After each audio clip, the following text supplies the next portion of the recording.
नमस्कार आप सभी लोगों को। आइए आगे बढ़ते हैं। पाठ संख्या 128 की बात करते हैं।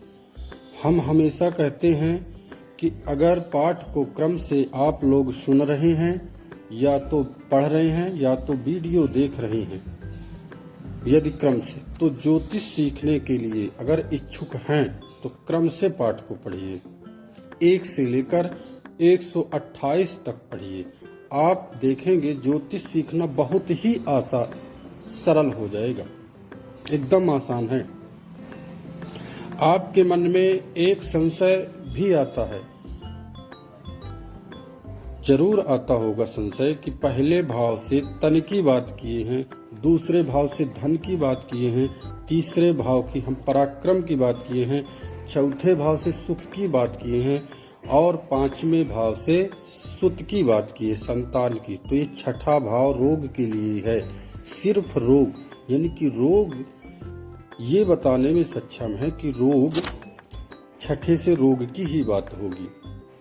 आप भी जानते हैं कि रोग से कितनी जो है पीड़ा होती है और जो है बहुत संसार में लोग इतने परेशान हैं कि लंबी बीमारी होती है।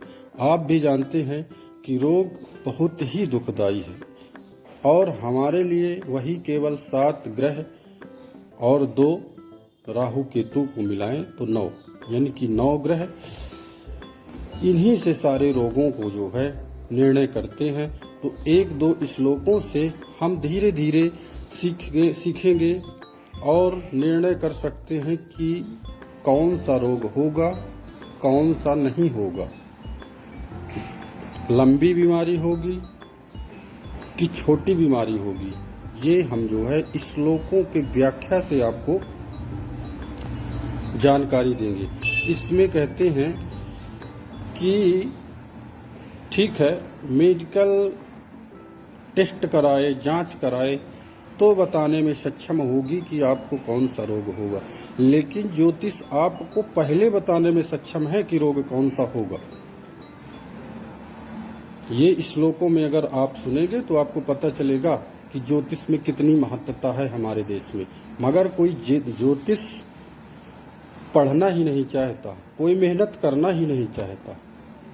अगर इसको आपको जानना है तो आप ज्योतिष को गहन रूप से पूरा संपूर्ण वीडियो देखिए अंतिम तक और फिर बताइए कि चिकित्सा बताने में सक्षम है कि ज्योतिष बताने में सक्षम है रोग। आइए अब जो है श्लोक, ये होरा पराशर का श्लोक है। हम सबसे पहले आपको बता देते हैं कि ज्योतिष में हम अपनी कोई भी बात नहीं करेंगे, शास्त्र संबंधित बात होगी।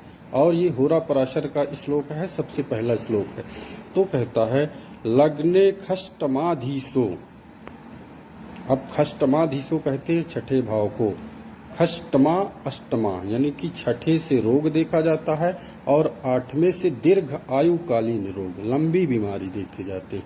तो कहता है कि अगर आपके पहले भाव में लग्ने अष्टमाधीशो रविणाम यदि संयुक्ते, रविणाम कहते हैं सूर्य को, लग्न में अगर आपके युति कौन हो जाएगा, छठेश और अष्टमेश। तो फिर कहा है, ये श्लोक कह रहा कि ज्वर गांटा पूजे, ज्वर गांटा कहते हैं ज्वर बुखार को, कि आप ज्वर बुखार से सावधान रहिए। देखिए ये बता रहा है कि 8वें से दीर्घ लंबी बीमारी देता है।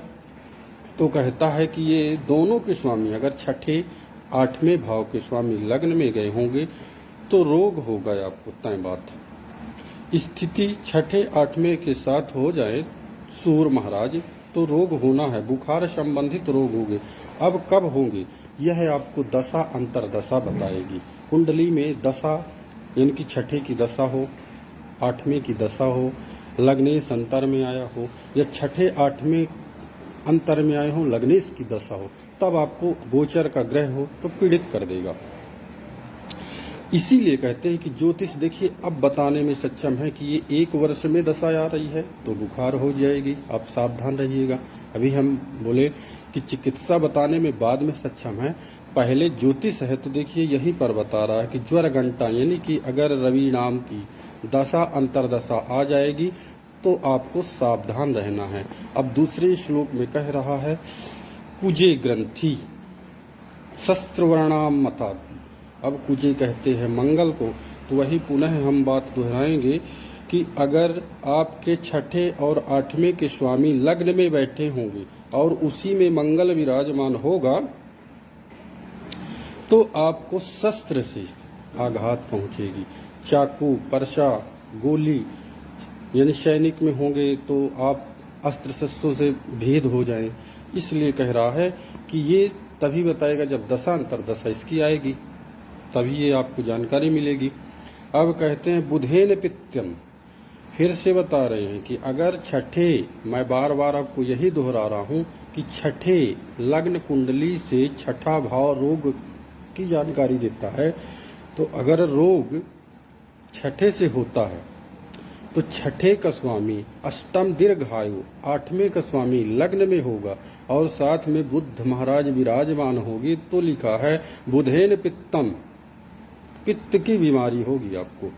अब लिखा हुआ है कि गुरुणा रागा भावम विनिर्दिश्येत। अगर अब देखिए छठे के साथ छठे का स्वामी लग्न में विराजमान होगा, साथ में अष्टम का स्वामी विराजमान होगा और उसमें कहीं से गुरु महाराज आ गए, तो अब देखिए कहते हैं कि आपके रोग की शांति होगी। अगर दशा अंतरदशा गुरु की आ जाए और आप बड़ी लंबी बीमारी चल रहे हैं तो आपकी बीमारी ठीक हो जाएगी तत्काल। ये बता रहा है कि अगर उसमें गुरु महाराज बैठ जाएं तो आपको शांति देते हैं, वो रोग नहीं देते। अब कहा गया है स्त्री भी शुक्रेण शनि नाम वायु न संयुक्त यदि। अब कहते हैं स्त्री कारक ग्रह को, शुक्र को, कि यदि लग्न में छठे आठवें में शुक्र महाराज स्थित हों तो आपको स्त्री के संपर्क में आने से जो रोग प्राप्त होते हैं वही रोग आपको होंगे। गुप्त, अब हम इसको गुप्त रोग की संज्ञा दिए, क्योंकि अगर आपको ये मर्ज होगा तो आप डॉक्टर से बताने में भी संकोच करेंगे, चिकित्सा के पास बताने सालों वर्षों बीत जाएगा और मर्ज आपका बढ़ता जाएगा। इसीलिए बताया गया है कि हम लोग इसको गुप्त रोग की जो है संज्ञा दिए हुए हैं। अब इसमें बताता है कि आपके लग्न में छठे आठवें का स्वामी युति हो और उसी में शनि नाम यानी कि शनि महाराज बैठे हों, तो आपको ये बता रहा है कि वायु के संबंधित बीमारी यानी रोग हो सकता है। अब कहा गया है कि गंट चंडाल नमोत्तमः, तमो ग्रह कहते हैं राहु केतु को, कि अगर चंडाल भी कहते हैं राहु को, कि अगर लग्न में छठे आठवें के स्वामी के साथ राहु बैठे होंगे और उसकी दशा अंतरदशा जब भी आएगी तो हिंसक जानवर, कुत्ता हो गया, बंदर हो गया, तेंदुआ हो गया, इससे बच के आपको रहना है, नहीं तो कभी भी आघात पहुंचा सकते हैं। इनसे भय बना रहेगा आपको इनकी दशा अंतरदशा में। अब कहता है केतु जुते भयात, यानी कि केतु अगर होगा तो नाभि के संबंधित इन्फेक्शन के संबंधित रोग आपको हो सकता है। अब कहते हैं चंद्रेण घंटा सलीले कफर शैलेशम आदि, यानी कि अगर छठे आठवें का स्वामी लग्न में युति हो और वहीं चंद्रमा विराजमान हो तो आपको कफ, दमा और सांस संबंधित बीमारी हो सकती है, ये बताया गया है। इसीलिए कहते हैं ज्योतिष सब बताने में सक्षम है। अब कब बताएगी, आपको दशा देखना पड़ेगा, फिर अंतर देखना पड़ेगा, फिर प्रत्यंतर देखना पड़ेगा, फिर ये सारी चीजें क्रम बाई क्रम आप देखेंगे, तब आपको जरूर पता चल जाएगा कि हम लोग जो है ज्योतिष का कितना जो है महत्व दिए।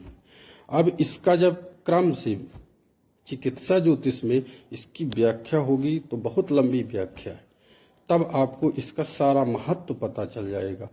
आज तक इतना ही। जय श्री राम।